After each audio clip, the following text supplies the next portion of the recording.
We're going to have a discussion focusing on MDS and anemia in lower risk MDS. I am Hana Safah, Professor of Clinical Medicine at Tulane School of Medicine, as well as the Director of Stem Cell Transplant and the Heme Malignancy Program at Tulane. Joining me are my colleagues. Hi, I'm Jamile Shammo. I'm Professor of Medicine and Director of Bone Marrow Failure Program at Northwestern University. Hi, I'm Andrew Brunner. I'm an assistant professor at Massachusetts General Hospital and Harvard Medical School in Boston, Massachusetts. Hi, I'm Tiffany Tanaka. I'm an associate professor for the Division of Blood and Marrow Transplant at UC San Diego Moores Cancer Center. If you also can share with us the real-world retrospective study of non-transfusion-dependent patients with myelodysplastic syndrome treated with Luspatercept.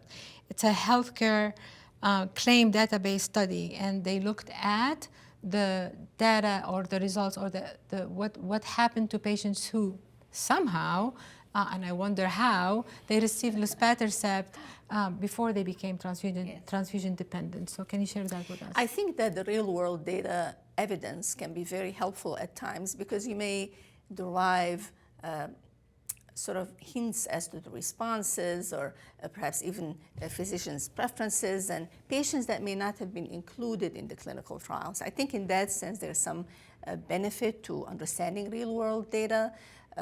And in this particular analysis, there was essentially an evaluation of over 800 patients that were most of whom, I would say at least 2/3, were non-transfusion dependent, to tackle the question, what happens if you actually treated such patients with treatments prior to them becoming transfusion dependent? All of us like to have an answer to this question because essentially all MDS patients will ultimately become transfusion dependent. So why wait, and would starting the drug sooner be more beneficial? So in this analysis at least, and we all know all the issues that may come with the real world data analysis, but it appears that patients who were receiving Luspatercept maintained other treatment immunity, if you will say. They responded and they kind of remained on this drug without needing additional treatment. And so the hope is that preventing, or I should say, starting the drug sooner in patients who may not be transfusion dependent may actually delay transfusion dependency.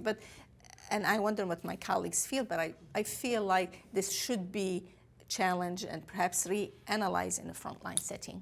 Thank you. And I think there is trials now going on with Luspatercept, Dr. Brunner. Yeah, no, I was going to say, I think it's a real challenge for us to try to tell the future. Would this patient have gone a year without needing a transfusion anyway?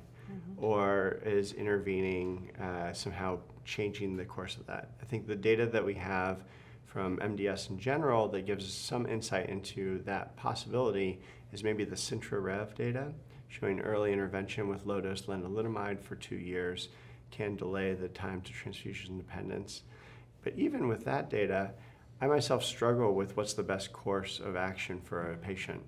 I think that my view of a lot of this data is that intervening early, not waiting until people become heavily transfusion dependent, not letting them start to mount the complications of red cell needs. If you intervene early with growth factor, if you intervene early with Luspatercept, they're more likely to work, they're more likely to get better responses, and those responses can be robust. And so I guess I view that kind of real world data as maybe not going to change my practice of now treating everybody who's transfusion independent, but not letting people become heavily transfusion dependent. Once they start to have transfusion, that should be a signal in my head that we need to initiate some sort of treatment change. And so I think, I guess I integrate the data in my practice kind of that way, that we have tools and we should be using them early in disease. Yes, and sometimes what happens is that you see this patient who may have a hemoglobin of, let's say 11, and then 2 or 3 months later they're 10.5, and then 2 months later they're 10 or 9.5. So yeah, they're not transfusion dependent, but they are anemic, they are fatigued. So data like this may actually help in this particular patient, yes. Perfect. And I think, as I said, there is a trial with Luspatercept looking at patients who are not transfusion dependent yet, comparing to placebo, and then we will be awaiting the results of that element trial, right?